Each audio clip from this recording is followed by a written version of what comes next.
नमः परमहंसास्वादित चरण कमल चिन्मकरंदाय भक्त जनमानस निवासाय श्री राम चंद्राय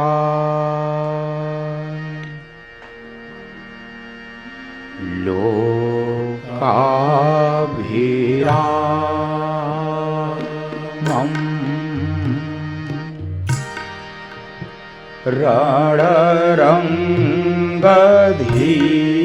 रणरंगधीरम्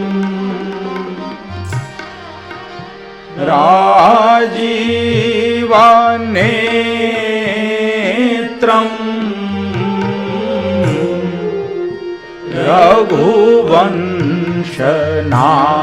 रघुवंशनाथम्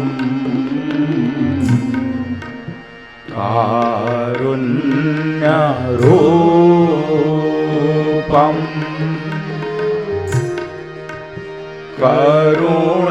करुणाकरं तं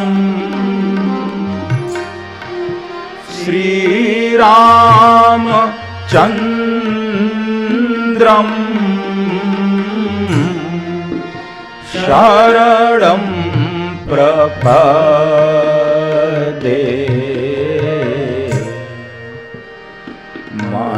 मनोजवं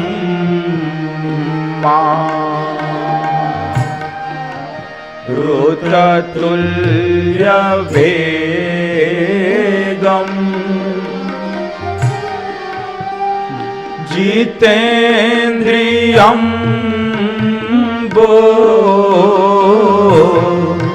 धीमतां वरिष्ठम्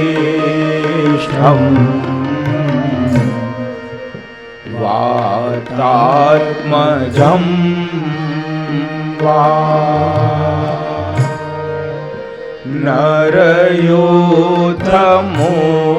नरयोधमुख्यम्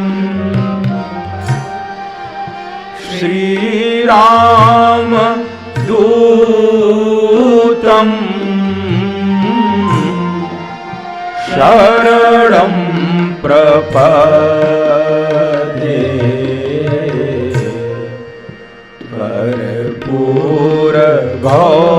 कर्पूरगौरम्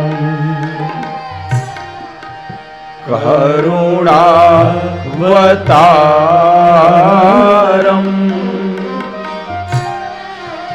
संसार सारम्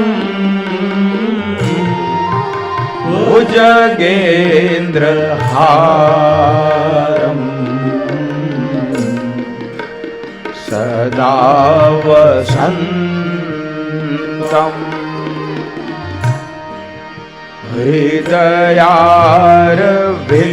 हृदयारविन्दे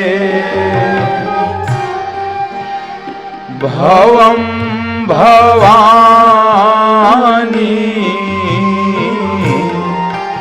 सहितं नमामि भवं भवानी सहितं नमामि।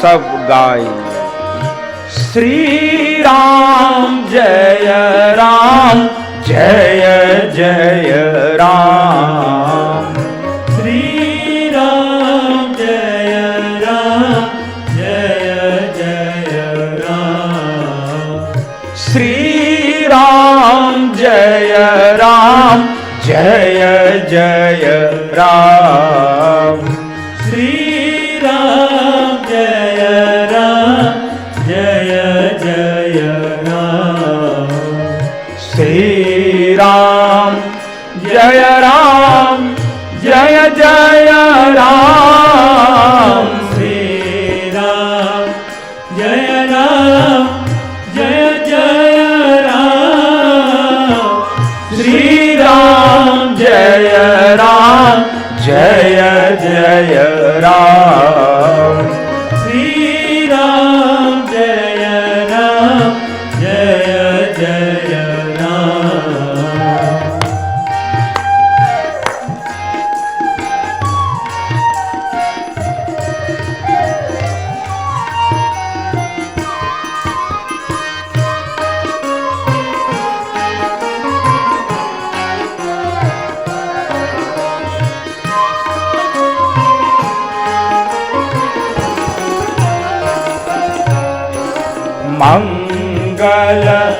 भवनय मंगलहारी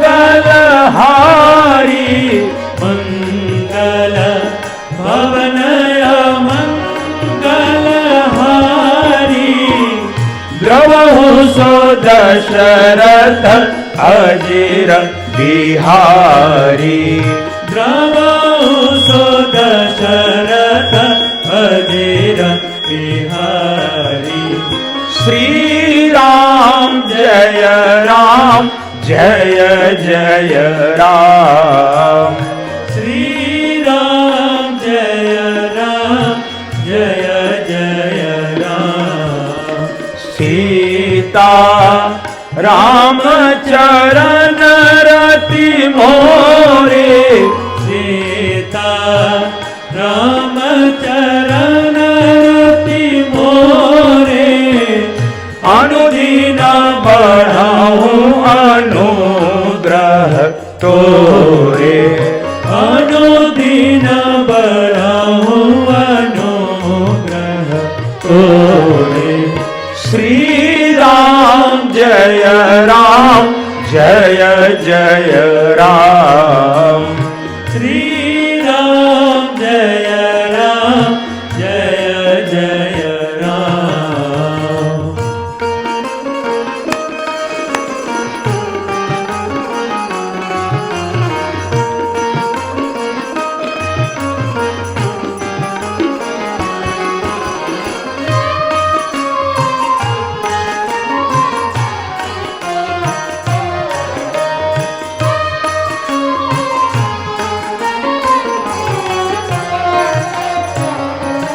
जेहि विधि नाथ होई तमोरा जेहि विधि नाथ होई तमोरा करऊं सो बेगी दास मैं तोरा करऊं सो बेगी दास मैं तोरा श्री राम जय राम जय जय राम श्री राम जय राम जय जय राम दीन दयाल बिरदु संभारी दीन दयाल बिरदु संभारी हरहु नाथ मम संकट भारी हरहु नाथ मम संकट भारी श्री राम जय राम जय जय राम श्री राम जय राम जय जय राम श्री राम जय राम जय जय राम श्री राम जय राम जय जय राम श्री राम जय राम जय जय राम श्री राम जय राम जय जय राम श्री राम जय राम श्री राम जय राम श्री राम जय राम जय जय राम श्री राम जय राम जय जय राम बोलिए राजा रामचंद्र भगवान की पवन सुत हनुमान जी महाराज की बोलिए शंकर भगवान की पूज्यपाद गोस्वामी तुलसीदास जी महाराज की गंगा मैया की भारत माता की पूज्य सद्गुरुदेव भगवान की नमः पार्वती पतये हर हर महादेव।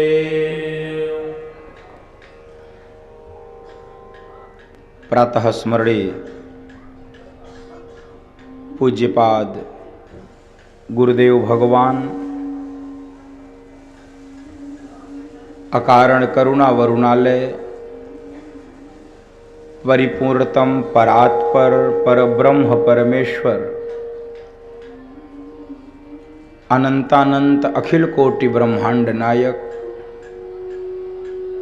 भक्तवांछा कल्पतरो मर्यादा पुरुषोत्तम भगवान राघवेंद्र सरकार के युगल पाद पद्मों में साष्टांग दंडवत। जय सिया राम। आइए अपने सौभाग्य का दर्शन करते हुए इस 9 दिवसीय संगीतमय श्री राम कथा में हम सब प्रवेश करें। शीतकाल चल रहा है। अब सही तो आप बता पाएंगे, इधर कुछ ठंड बढ़ी है, लेकिन आज कुछ कम लग रही मुझे।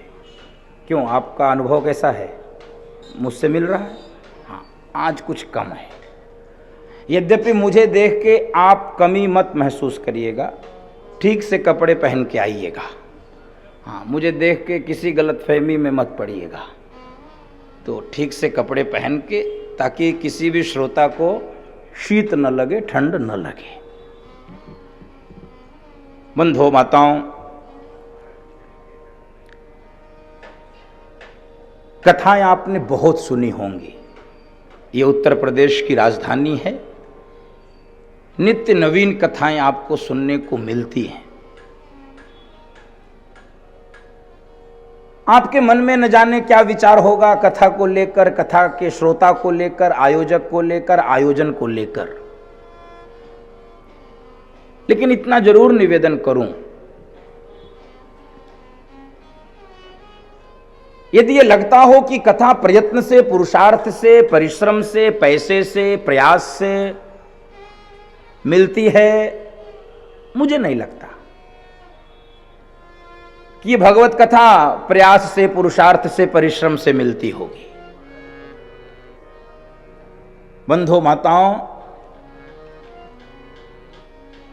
आप कैसे आए होंगे ये आप ही जानते हैं। आपसे अच्छा कोई नहीं जानता है। गोस्वामी जी कह रहे, आवत एही सर अति कठिनाई, आवत एही सर अति कठिनाई, राम कृपा बिनु आही न जाई, राम कृपा बिनु आही न जाई। इस मार्ग पर आना ही कठिन है। तो किसी ने कहा कठिनाई क्या है? तो गोस्वामी जी कह रहे एक कठिनाई नहीं है, कठिनाई इतनी है कि मैं अलग अलग करके गिना नहीं पाऊंगा। तो एक साथ गृह कारज ना जंजाला, गृह कारज ना जंजाला, ते अति दुर्गम, ते अति दुर्गम शैल विशाला, आवत एही सर अति कठिनाई, आवत एही सर अति कठिनाई। इस मार्ग पर आना कठिन है, अति कठिनाई। अब कठिनाई क्या क्या है आप सब विचार कर लीजिए। सबकी कठिनाइयां अलग अलग होती हैं। गोस्वामी जी करें गृह कार्य नाना जंजाला, गृह कार्य के जंजाल अलग हैं और संसार के अन्य सभी प्रकार के जंजाल। इस कारण से इस कथा में आना कठिन है। फिर आए कैसे? सूचना बहुतों को होती है। बंधु माताओं, आज प्रथम दिवस है तो थोड़ी महिमा सुननी चाहिए कथा की। कथा की महिमा क्या है?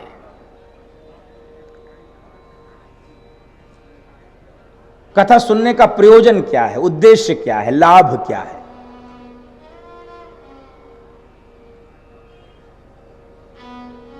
सूचना बहुत लोगों को होती है,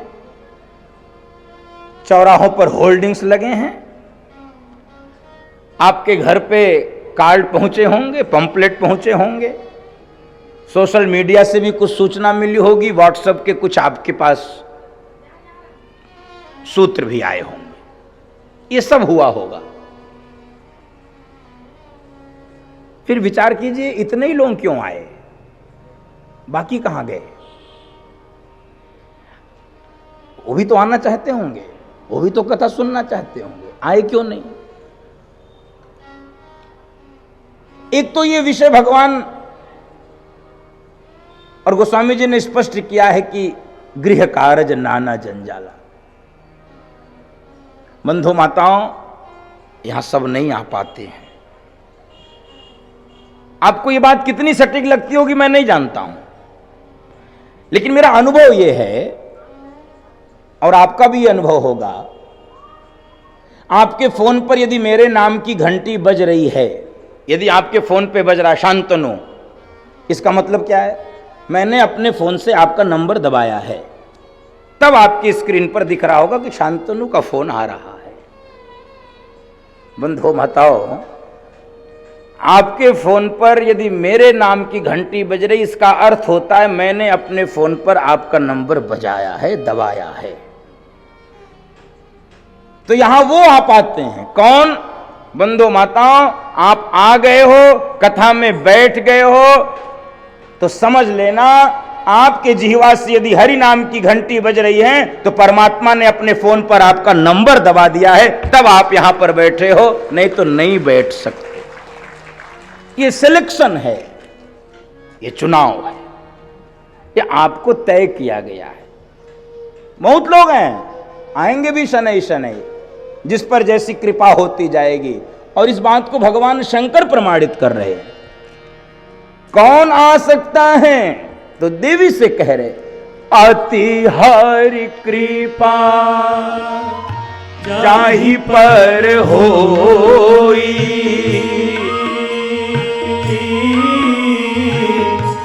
पाव देहि मार्ग सोई। राम सिया राम, सिया राम, जय जय राम।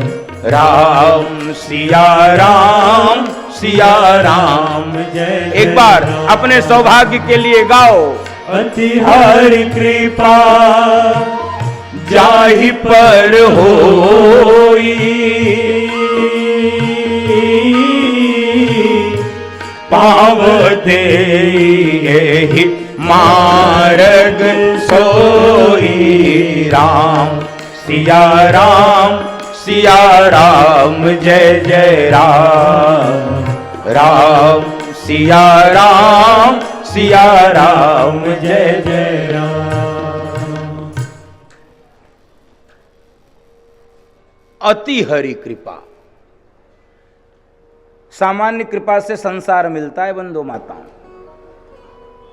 सामान्य कृपा से घर द्वार मिलता है, गाड़ी घोड़ा बंगला यश प्रतिष्ठा मान सम्मान सब कुछ मिलता है, सब कुछ सामान्य कृपा से मिलता है। लेकिन ये भगवान की कथा सामान्य कृपा से नहीं मिलती।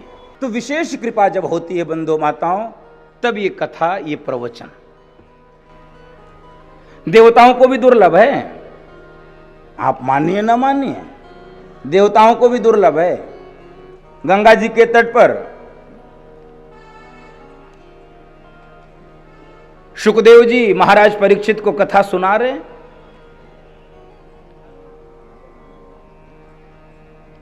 देवता चले आए अमृत का घड़ा लेकर। सुखदेव जी से कहने लगे कि ये मृत्यु के भय से भयाक्रांत हैं, इनको ये अमृत पिला दीजिए और ये कथा हमको दे दीजिए।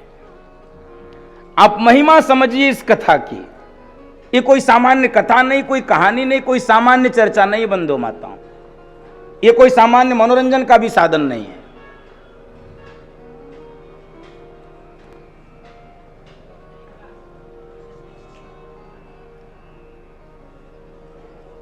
सुखदेव जी ने डांट कर भगा दिया देवताओं को।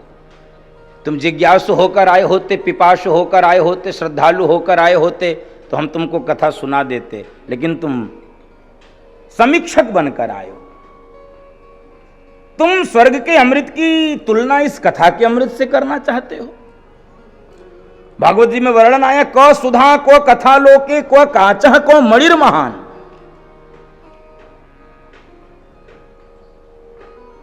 कहा तुम्हारा स्वर्ग का अमृत 2 कौड़ी के कांच के टुकड़े के समान, और ये कथा का अमृत बहुमूल्य हीरे जवाहरात के समान, इसकी कोई तुलना हो सकती है?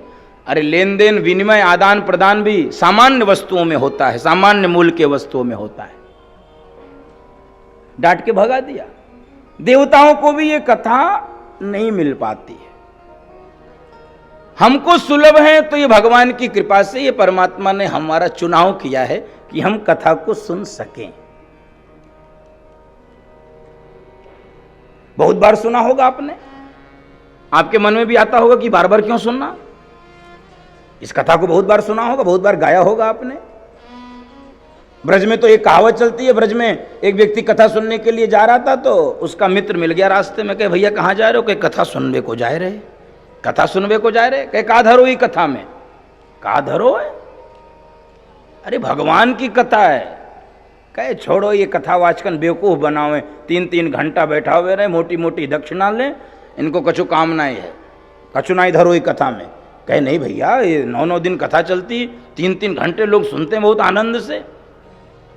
कहे चक्कर में मत पड़ो, तुम बैठो, हम तुमको अभी सुनाई दे रहे हैं, हाल ही सुना दे रहे हैं। कहे पूरी कथा अभी? कहे हाँ। सुना दिया उसने। एक राम एक रावन्ना, एक क्षत्रिय एक बामन्ना, बाकी बाने नारी चुराई, बाकी बाने लंक जराई, बात बात में बातन्ना, और तुलसी लिख गए पोथन्ना। एक राम एक रावण, एक क्षत्रिय एक ब्राह्मण, एक की पत्नी एक को चुरा ले गए तो दूसरे ने युद्ध किया और अपनी पत्नी को वापस लेकर आया।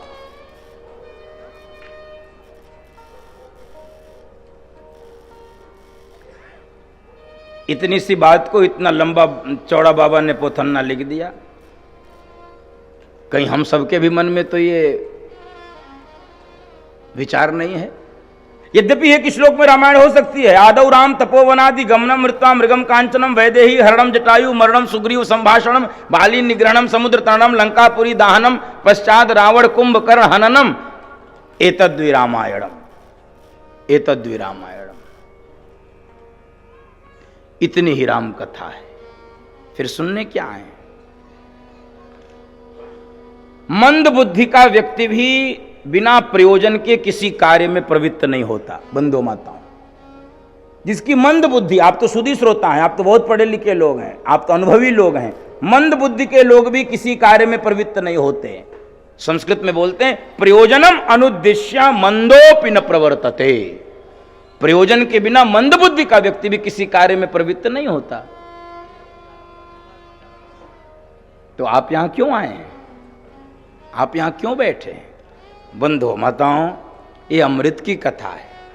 किसी ने पूछा हम गाएं क्यों? हम तो सुनने के लिए आए हैं। हमने कहा महान परंपरा गाती है। उसने कहा नहीं, ये तो कपोल कल्पित कथा लगती है, ये तो किसी राजा के बेटे की कथा है, हमको तो नहीं लगता है इसको किसी परंपरा ने गाया है। हमने कहा परंपरा ने नहीं, जहां से परंपराओं का जन्म हो रहा है उन सब ने इस कथा को गाया है। गावत ब्रह्मादिक मुनि नारद, गावत ब्रह्मादिक मुनि नारद, वाल्मीकि विज्ञान विशारद, वाल्मीकि विज्ञान विशारद।